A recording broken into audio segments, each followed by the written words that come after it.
Okay, here we go. Hello, everybody. Dave here from EverTrek. The first thing I think you'll notice today is that it's just me. Fortunately, Andy is away today, so it'll just be me taking you on your Tuesday tune-in journey. Actually, I haven't done it yet. Sorry, are we live? Yeah. Yeah, so we are live. So yeah, I suppose the first thing I think we should cover off is that we've had a little interesting couple of days here at EverTrek, to be honest.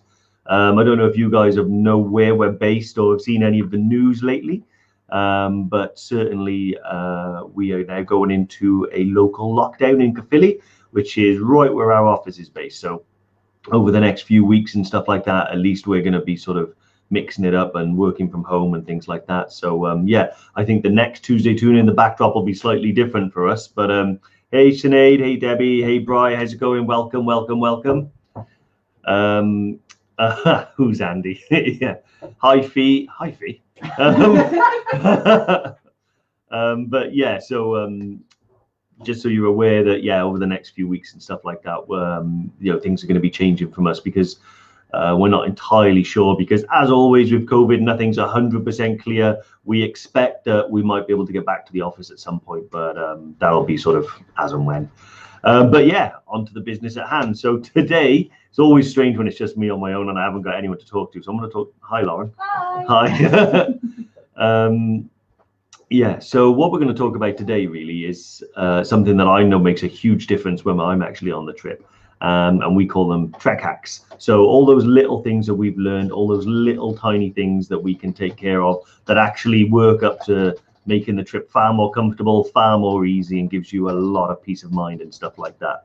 Who else is here? Hey, Joel. Hey, Ali, Paula, Tamarin, Mark, Patrick. Oh, Mark. Yes, obviously, I think you've heard about the isolation that Caerphilly's going to be going into. So yeah, we're fine. The whole group is fine. To be honest, we only see each other anyway. Yetis tend to be quite an insular group.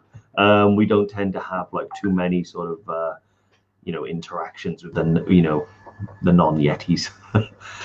But yeah, awesome. So yeah, one thing I wanted to say as well, like today I'm going to be talking about some of the treks that I've personally used, and I know Andy has personally used, that have made a big difference for us when we've been to Nepal and when we've been to Tanzania, and all the other treks that we do, even if it's locally. But one thing is, if you guys have got any sort of trek hacks that you have used or you found to be awesome, let me know. Drop me a comment, drop me an email, and what I'm going to do is put them into a blog. So it's going to be a trek hack blog put together by you guys, the EverTrekkers, and I'm going to put it out there, and all the other EverTrekkers that want to do it can see what's worked for me, what's worked for you. Yeah, so you guys can get some content out there as well. So it'd be pretty awesome.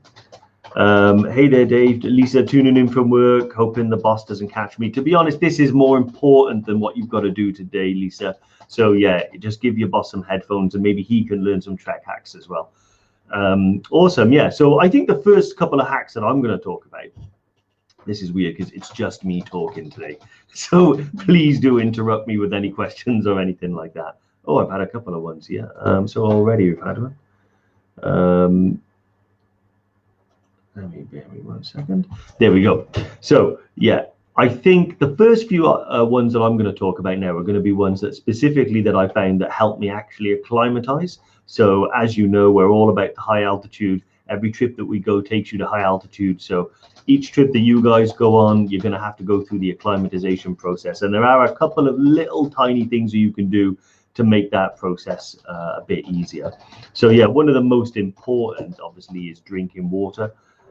You need to drink, I tend to drink about 4 to 5 liters a day because I'm a bit of a sweater, but they're generally 3 to 3.5 liter minimum is what you need in order to sort of make sure that your body's acclimatizing. Now, I remember the first trip that I ever went on to Nepal, to Everest base camp, and I was trying to drink 4 liters a day, and it's more than double what I normally would. It was actually surprisingly hard to get that much plain water down me.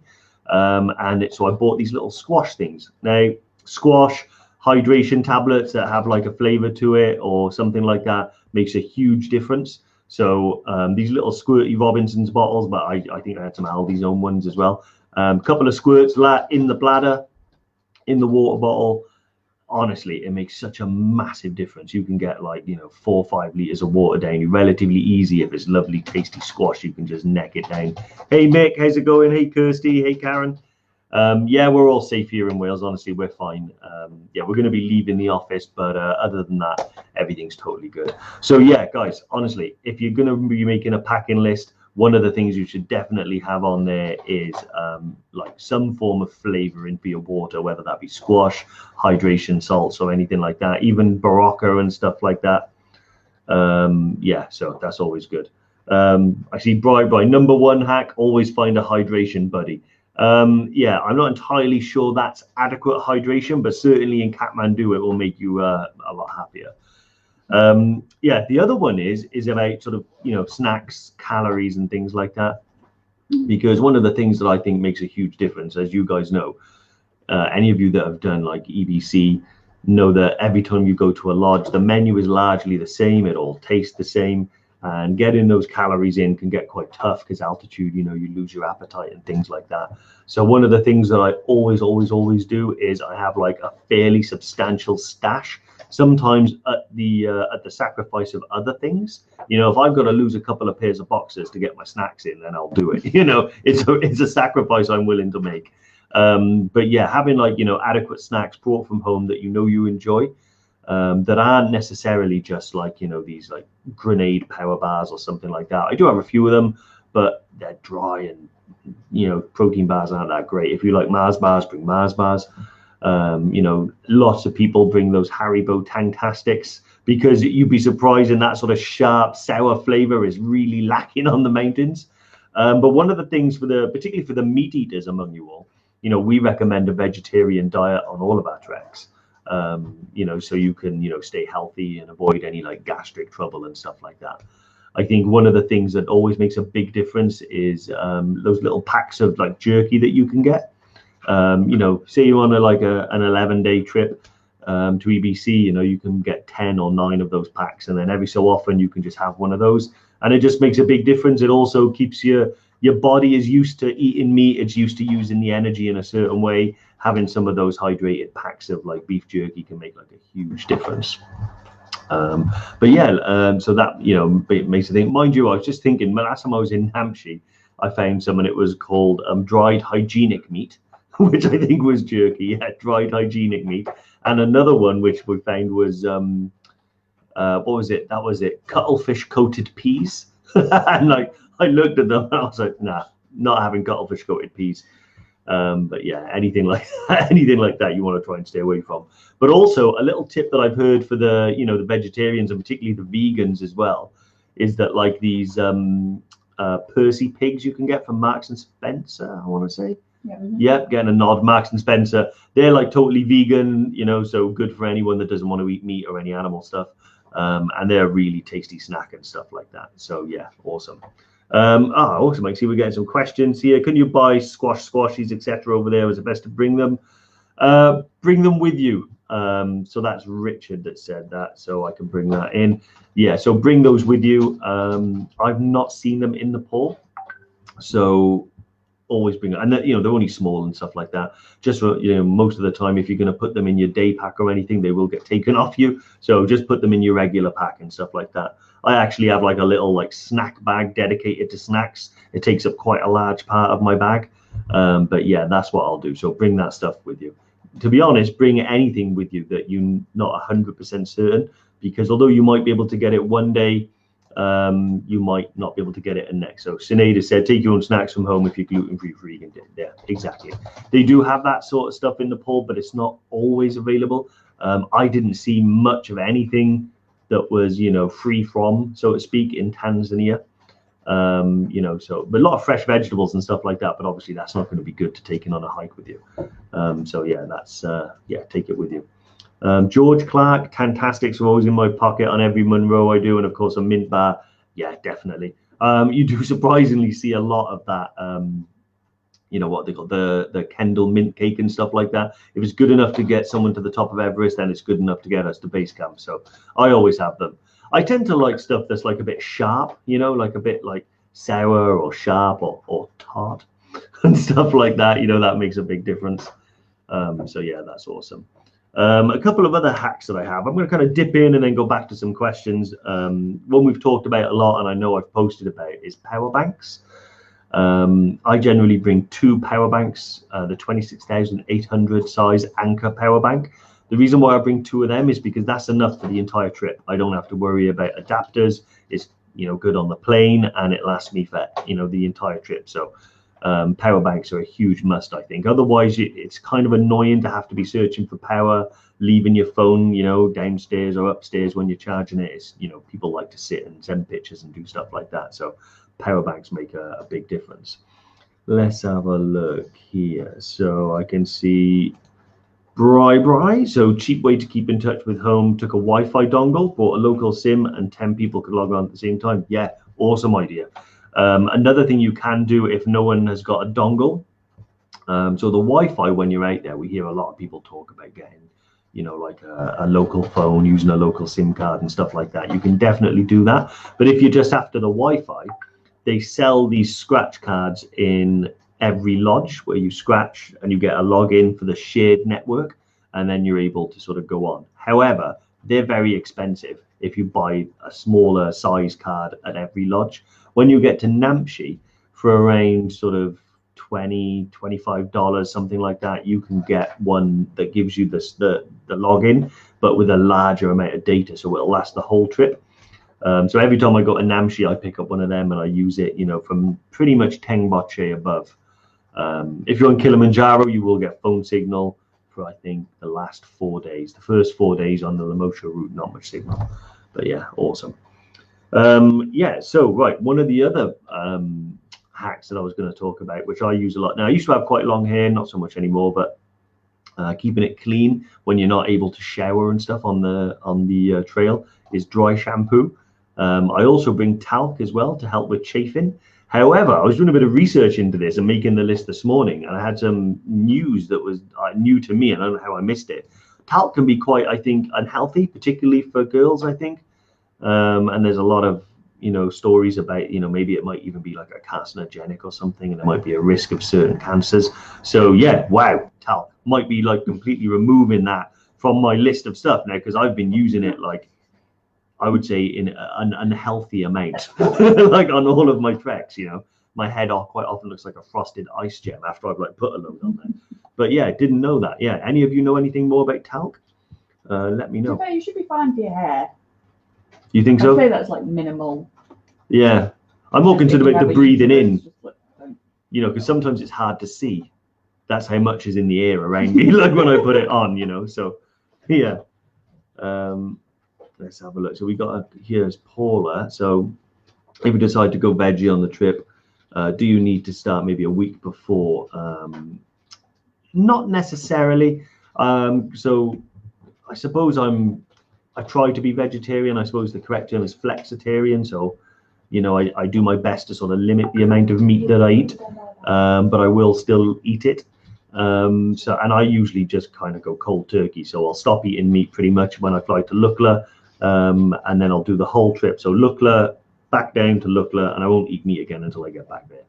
And I've never really noticed too much of a problem, but some people I have heard have had some difficulty adjusting, you know, to the vegetarian diet, which is why I recommend, you know, if that is the case, then I think, yeah, definitely, you know, bring some like jerky and stuff like that, because it makes a big difference. Good question here. Now, we've talked about this a few times. George Clark. Solar power banks, any good? I've not ever successfully found one that I think works as well as it's advertised. Now, I know some of them do work, but it's the way we're going in, you know, the high altitude regions of the world, the weather can be unpredictable. And if you're going to, say, Death Valley, you know, in California, then I would say, yeah, probably that would be amazing, you know, when you've got like 18 hours of hot sunshine every day. But where we're going, it can be cloudy and then open and then cloudy and then open. So personally, I don't bring the solar power ones. Also, they're quite big and clumsy, and carrying them and stuff like that is a nightmare. So if it was up to me, I would, and you know, it often is when I go, I bring the power banks that you charge, and then get a charge out of them. Mainly, you know, I would love the solar ones to work. I quite like the idea of getting all my energy, you know, from the sun and not having to rely on electricity from a wall socket, but they just don't work in my opinion. Or at least I've not found one that has worked well enough to be able to be relied upon for an entire trip. Let's have a quick look. So we got loads of, if you don't breathe. Okay, so Karen Bade. If you don't breathe clouds of it in, gets in the ovaries, fetuses, etc. So yeah, not good. So yeah, more bad talc. So yeah, I'm actually thinking that talc is done. In fact, I'm going to talc's gone. Yeah, the other thing that I found as well. So this is particularly, I think, for summit night on Kilimanjaro, and you know, maybe when you do Kalapatar on EBC and stuff like that. Is obviously you're getting up really, really early. It's really, really cold. And then I had a stash of hand warmers, but I didn't actually use them on my hands because they just felt too hot. They don't, you know, they sort of like feel like they burn the surface of your hand rather than like warming it. But what I did do with them was I cracked open two, put them one in each sock, and then I put the sock and the hand warmers in each boot. It won't last all night, so I put it in at about 3-4 a.m. And then when I woke up to do Kalapatar or go to the summit of Kili, you put on lovely warm socks and boots. I mean, so it just means you're not putting on cold boots and stuff like that. You'd be surprised how much these little things make a difference to your sort of mindset. And you know, if your mind is right, you feel energetic and you're able to go out and do these things like get to Kalapatar. If you wake up and you see your boots and they've got a bit of frost on them and they're cold and they feel wet and damp, nah, no one's idea of fun. Let's have a look here. So on a conference call with a client, he's now interested. Awesome. Ramona, pass him my email. But yeah. Yeah, so a lot of people say now that talc on the feet and stuff like that is okay, as long as it doesn't actually get inside the body and stuff like that. Tut tut, Dave, you've done so well with my name. I did the French. I was about to call you out on this. I said Bardet, didn't I? It's Bardet. Yeah, I did. I don't know why that is. I'm so sorry, Karen. I think for the last 2 weeks I've been doing really well with it. But you know, the first time I saw it, my brain registered it as Bardet. And then for some reason it refuses to ignore it. So let's have a look now. So David Roy's asked an interesting question, so which was about could you do the Kilimanjaro trip if you have sleep apnea? Is there any way of plugging in the mask overnight? So I can't find his question to bring it in. Yeah, I can. Okay, so we've had this question once before, but it was about EBC. Now, in Kilimanjaro, you're intense. So unless you can actually bring a portable power pack with you that you can be sure is going to be reliable for the 7 days, then I would say probably not possible to, you know, plug it in and keep it running. I think if that, you know, if you need that, and, you know, I think altitude can bring on some symptoms of sleep apnea like that, you know, suddenly stop breathing and wake up and stuff like that. So yeah, personally, I don't know much about it to confidently say, you know, you would be able to go there. It depends on how you feel you need to manage the sleep apnea. What I will say is that it's unreliable in terms of power. So, you know, there are places where you can, if it's like mobile and you can charge it, potentially that can be done. But if it needs to be plugged in every night, certainly not Kilimanjaro, because you're going to be in a tent. If you're in base camp, a lot of the lodges, like power is not reliable because a lot of the lodges rely on solar power. Again, same problem with the, you know, the portable ones. You know, if the clouds come in, the power can be cut off and then you might be left without it. So it all depends on how you feel you need to manage it. If it's something you need every night, and it has to happen in order for you to stay safe, then I would say probably best to avoid it. You know, but I'm sure if you want to drop me a message and we can work out some requirements, you know, I never want to say no to anybody. So if there's some special things we can do to make it work, maybe on EBC, if not Kili, then perhaps we can work that out for you. Yeah, Ali, yeah, talc is awful. I was going to ask if I have an alternative to talc. Not well. I mean, to be honest, sorry, what was that? Cornflower. Cornflower, I'm being told. Yeah, so that's from the Bimblin Yeti Fee. We haven't tried it. It was a Google. Oh, it was it was a Google, was it? People blame us. Yeah, I've used it to thicken a stew before. I've never put it on my head. or in White wouldn't work. yeah. So, but no, yeah. Well, there we are, cornflower. So, Ali, if you can nip out this afternoon and try some cornflower for me, and let me know if that does help with chafing or cleaning your hair, I'd be more than happy to put it out there. Yeah. So, yeah, really good. Right. Okay. What else did I have to talk about?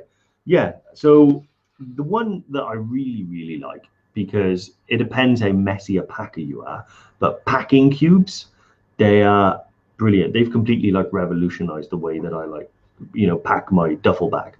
I even label them so I know where everything is and everything's neat and tidy.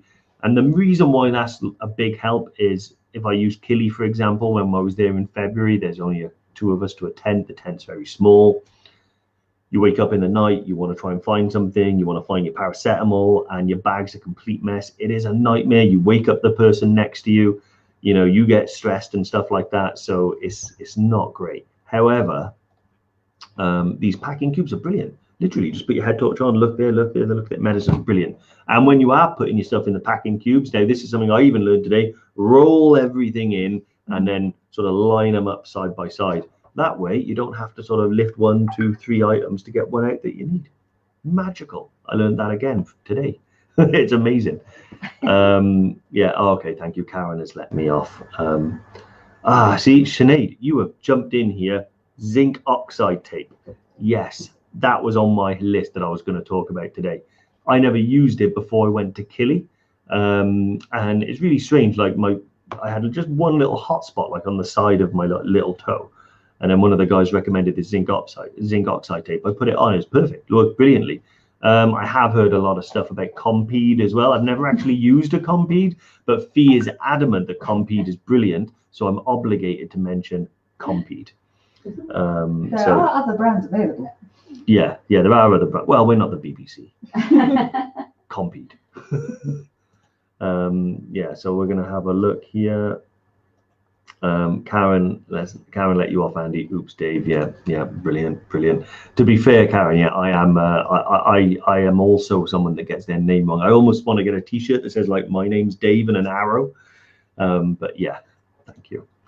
Let's have a quick look now. So Amanda Joy Hilton, our sleeping bag line is defo worth taking. The answer is yes, 100%. For a couple of reasons. If you're renting one, they're not brand new. They're cleaned the best that they can, but they may retain some evidence of previous use in either smell or a little bit of dirt or something like that. So if you are renting a sleeping bag, having a liner just means that you're comfortable, because whatever is next to your skin is brand new and fresh and clean. And secondly, they do make a noticeable difference in terms of how warm you are. Especially the silk ones, I think they're quite insulative and stuff like that. So yeah.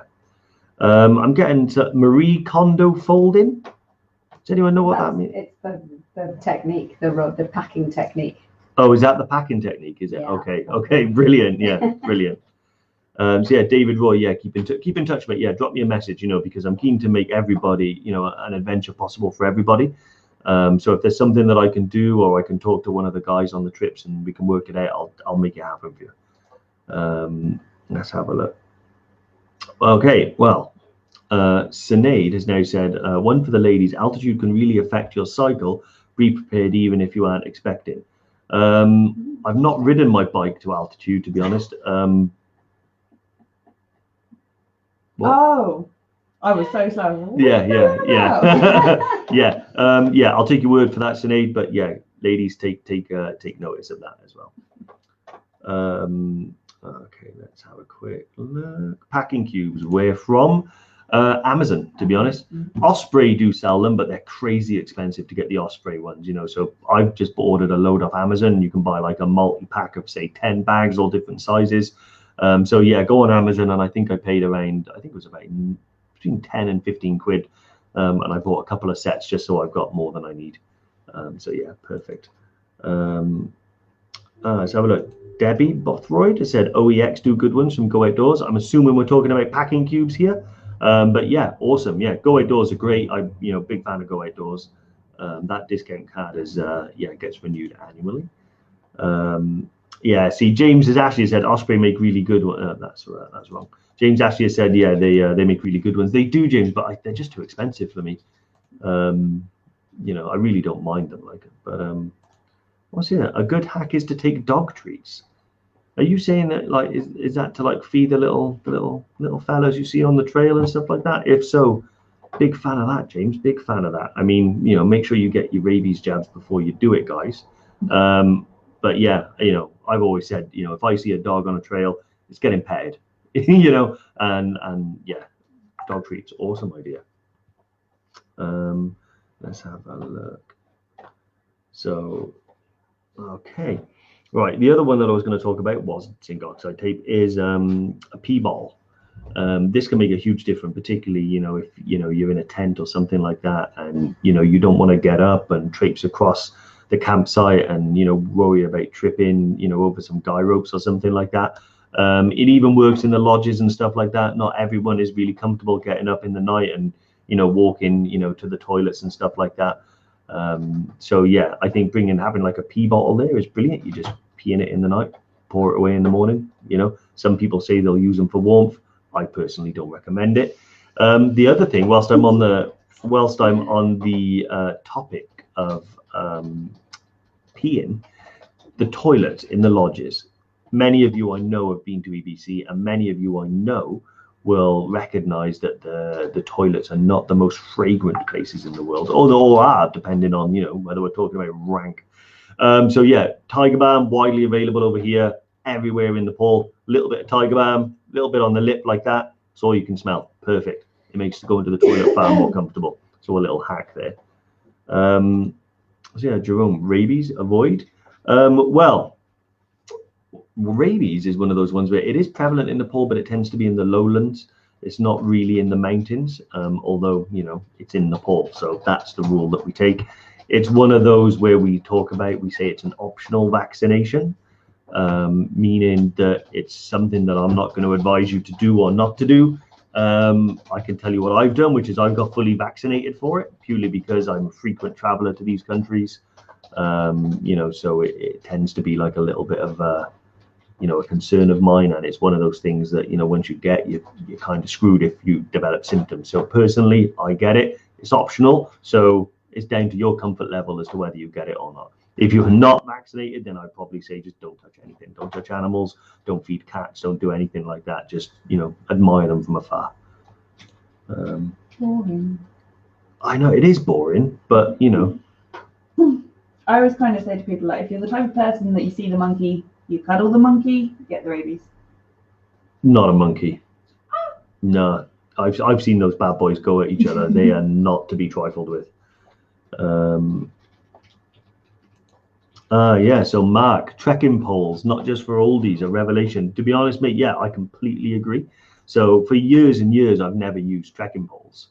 And then I used to just use one just for a bit of balance and stuff like that. When you're on the glacier, it's handy to put out there. But actually, I tried them out not last October, April, when I went to EBC, and I decided that just as a trial, so I can have some personal experience, I would try trekking poles. So I used 2 for the whole time, and you'd be amazed. 1 day, not much difference. 2 days, not much difference. Over 11 days, yeah, I was finding like my aches, pains, the joints and stuff like that were fine. You know, I was able to go up steep gradients with less exertion because I was getting my arms involved in the process. So yeah, personally, yeah, trekking poles, I always have 2 in the rucksack now, whatever trip that I do, because they do just make a bit of a huge difference. Let's have a look. So Jerome, actually, he was referring to the dog treats. Yeah. And so Ali has said, flashlights mainly for peeing at night. Do you recommendation regarding high candle power, small size? So not really. We often get asked that sort of question. You know, I used to be quite that specific. You know, what lumen level do I need, you know, for my head torch? To be honest, there's no strict one. When we're trekking, you just need to be able to illuminate the path ahead of you. I use a black diamond one. But I know that Petzl, is it Petzl, I think, do some really popular ones. They're probably the most widely seen ones on the mountain. The Tika, I think it's called the Petzl Tika. I personally use the black diamond. You know, I can post about it. I'll put a link in there, or maybe Lauren can try and find my black diamond one and put it in there. Yeah, just to put Lauren on the spot. But yeah. Oh, so Amanda Joy Hill, I was going to ask, many cats on the route to BBC. I've only seen 2. And it was in between Luckler and Nampshire when I saw these 2 little kittens playing around. So I'm assuming that they are there. And I didn't see many rats or anything like that. So there must be cats. But no, you'll see them in Kathmandu. But honestly, if you're not vaccinated for rabies, I wouldn't feed them. I have heard a story of someone, although it was in Thailand, who was feeding a cat and got scratched. And then didn't think anything of it because it wasn't a bite and it wasn't a dog or a bat or anything, and actually ended up having rabies. So yeah, don't feed them unless you're sort of vaccinated. That's my advice. Let's have a look. So Asha, any tips for runny noses when hiking in cold temperatures? Cetal and I always get constant sniffles. Yeah, do you know what? It's to do with the cold. So the best thing that you can do for it is to keep your sort of neck and face warm. Now, so what you can do if you're always getting it is just pull up like a buff and just have it up over your nose. So if you keep your nose warm, you'll get less of that. It's to do with the cold. So you get a lot of that happening. For some reason, it brought to mind as well that whenever people are trekking as well and they don't use trekking poles, they get like fat finger syndrome. So I'd be interested to know if any of you guys get that, where honestly your hands swell and you end up with fingers like, Frankfurters. Actually using poles, doing that keeps the blood going into your hands, which actually stops them swelling as well. But yeah, I'd be interested to know if any of you guys at altitude have ever got like fat finger syndrome. But yeah, the sniffles and everything, it's always to do with how cold your nose is. So keep your chest warm and your face warm, at least from the nose down, and that should stop it. So yeah, that'll make a big difference. Let's have a look. Yeah, so Tamron gets foot swollen hands. Yeah, honestly, trekking poles. If you don't have trekking poles, then have them in, keep doing this on your jacket and stuff like that. But yeah, it does make a huge difference. I was in Nampshire and I was sat there and I was looking at 2 girls and they were like looking at their hands and complaining like, why is this happening? And I was like, so I was talking to them and they actually went off to Nampshire to buy poles and stuff like that. And I caught them a few days later in Dingboche. And they said it worked. It was brilliant. So yeah, makes a big difference. Yeah, let's have a quick look. Yeah, sausages. Yeah. One thing I was going to also talk about as well was, I think Sinead has mentioned it, is sunscreen. So yeah, sunscreen is like vitally important. I mean, it might even move from sort of hack status to sort of essential status. In fact, if it hasn't, I'm going to do that today. Yeah, so when you're trekking at altitude, the sun's UV rays are much stronger than they are at sea level. So even though your skin might not be feeling like it's burning, there is a risk of sunstroke or heat exhaustion and stuff like that. So definitely, pile on the sunscreen, keep your head covered as well. And again, you'll just feel more energetic. You won't feel lethargic and you'll lose some, you'll be nauseous. I've seen a number of people, mainly in Nepal, get sort of heat exhaustion and mistake it for altitude sickness and then get panicky and want to go down. Luckily it hasn't happened on any of our trips, but certainly some people in the lodges who I know have been in the sun all day, haven't had their head covered, and then they start to feel unwell and feel nauseous and like they want to throw up, and it's actually heat exhaustion and it's not altitude. So yeah, keeping your head covered and your skin protected from the sun makes a huge difference. Sunglasses as well, vitally important. Let's have a quick look. Yeah. So Karen Bardet, can you buy fabric tissues? I think the site is called, I think the site is called at Keep or Keep at, similar. Should be, oh, right, okay, yeah, interesting little tip there. I'll make a note of that. Yeah, fabric tissues, awesome. Let's have a quick look now. So I was just about to bring in Fee's question then, but it wasn't a question. Yeah. An update. Yeah, exactly. So yeah, and there's a couple of other things as well. So I always have a miniature pack of Gorilla Tape, which is like this duct tape. Why? For everything. One time when I was trekking, my laces broke at midday. So I literally just wrapped my ankle and down under the foot with the tape until I could get to a lodge and buy some laces. So yeah, brilliant. Let's have a look. Ramona has brought in some stuff here. I really find this stuff interesting because obviously I don't have any personal experience, with any sort of like lady specific concerns while trekking. So, I don't tend to write enough about it probably. So if you know anything like this or any sort of tips like this that you ladies have that you think is going to be valuable, then message it into me. You know, drop me an email, info@evertrek.co.uk, and I'll write a blog about it and stuff like that. They can also, if anyone has any questions that they prefer to speak to a lady about, they can email. Yes. We have ladies here. Yeah, so yeah, we ladies do. available. Yeah, we do have some ladies. So yeah, as Lauren said, yeah, if you know, if any of you ladies want to ask a question that you would feel awkward asking me or Andy about, then one of the EverTrek female branded Yetis will be able to help you. Yeah, so the other one that I was going to talk about as well, wet wipes. Now, the reason why I wanted to bring up wet wipes is because I've been recommending them for a long time. But what I've perhaps understated is that I never leave them on the mountain with me. So always with my wet wipes, I'll always have some dry bags as well, even if it's just a carrier bag that I bring with you. Although I'd recommend not doing that because it's classed as a single-use plastic and we're trying to keep all that stuff off the mountain. So generally what I'll do is buy some of those multi-use wet dry bags or stuff sacks, whatever you want to call them. And, you know, I'll have one for sort of like rubbish, like wrappers and things like that I'll bring down. And then another one where I'll put like all my wet wipes and stuff like that. And then as soon as I'm back in town and I can dispose of them properly, then that's what I'll do. Believe it or not, I've even brought them all the way back to the UK before now and disposed of them here because I couldn't find a place to get rid of them.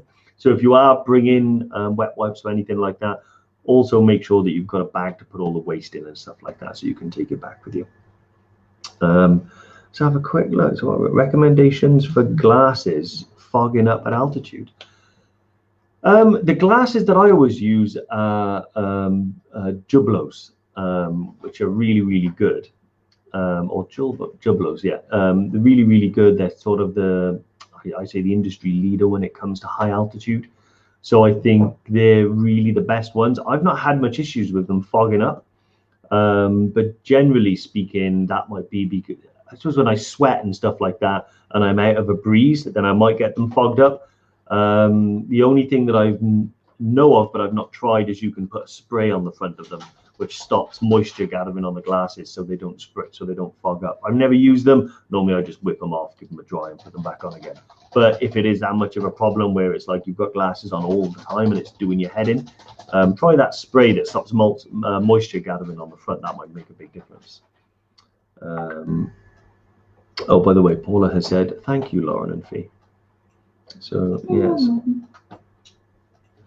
Oh, is it that water bottle sitting beside is taunting me? Yeah.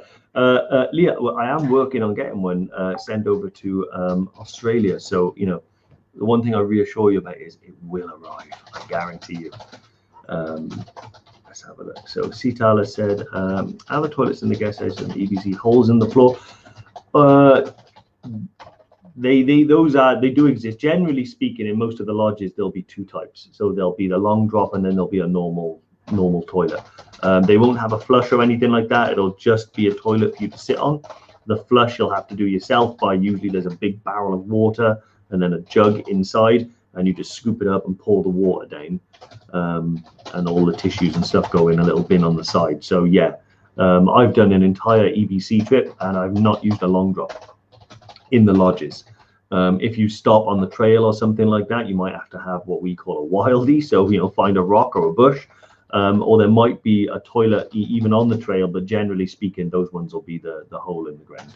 So yeah, poles can actually help with that as well. So you can kind of support yourself on that. They make a big difference. Let's have a quick look at the questions that we've got. I've been telling my, so Ramona, I'll bring you in on mute now with the conference call. I've been telling my male client about the risks of high altitude, the pill and blood clots. Yeah, I mean, to be honest, that's really interesting. I'm going to do a little bit of research about that as well. Try and find out about that because, yeah, I think if that's a definite risk, then, you know, I'd love to write about it and make sure people knew. Let's have a quick look.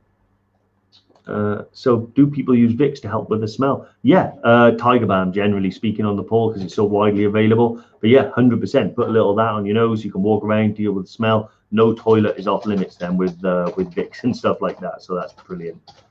So just put Jerome's question. No, I haven't. Let's have a quick look. On the base camp treks, do they get to hear about the local weather conditions for the next day to help you and then dress appropriately? Yes, so the guides will have that information. Generally, it might be that they do have phones with Wi-Fi, so they'll be checking the weather and stuff like that. A lot of them as well are sort of experienced enough to sort of rely on weather patterns and what one thing leads into. So what will happen is at the beginning and the end of every day, you'll have a little briefing off the guide.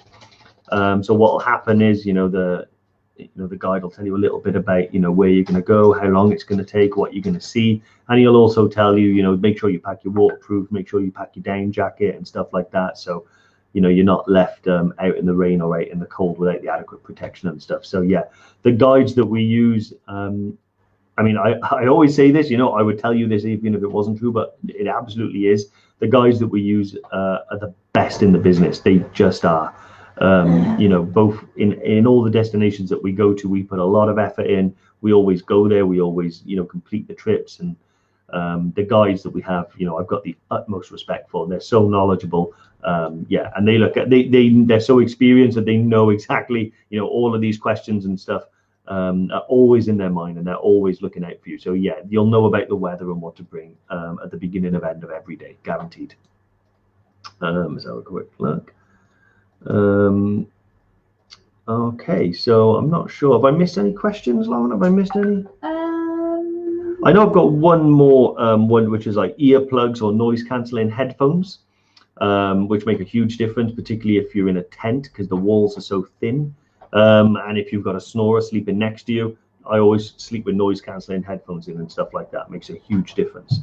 I think one tip that I wanted to share with everyone that's not mine, and I've not done it, but it was used by an EverTrekker, Rasheen, on Kilimanjaro.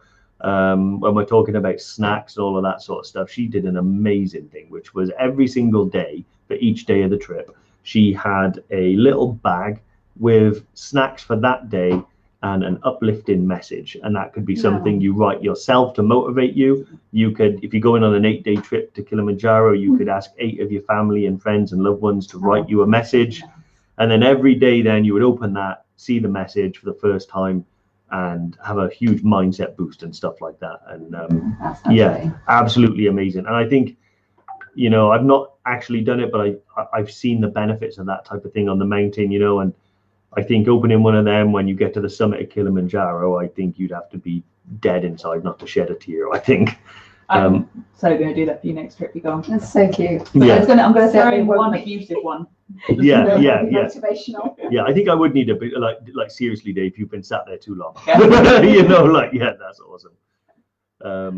Let's have a quick look. So, did I miss any questions, Lauren? Did you answer about runny noses? I can't remember. Yes, I did. Yeah. I think that is. Yeah. So I think that's it from me today, guys. Yeah, always up for any sort of knowledge and anything like that. So remember, guys, if you guys want to email me, leave some recommendations in the comments, and you've got some awesome like trek hacks and stuff like that, I'll put it into a blog, I'll give you credit, and I'll put it out there, and it'll be something that our customers can download and have a look at, and yeah, your name will be remembered forever. Yeah, awesome. So for myself, yeah, it's great. I think Andy is back next week. I'm actually off next week, but I might be around to do the live, so we'll wait and see. But yeah, either way, it'll most certainly be from home. Awesome, guys. It's been great. I've heard my own voice for quite long enough, so I'm sure you guys have. Have an awesome week. Look after yourselves. Drop me a message if you need anything. And yeah, all the best, guys. Bye. Bye. Bye.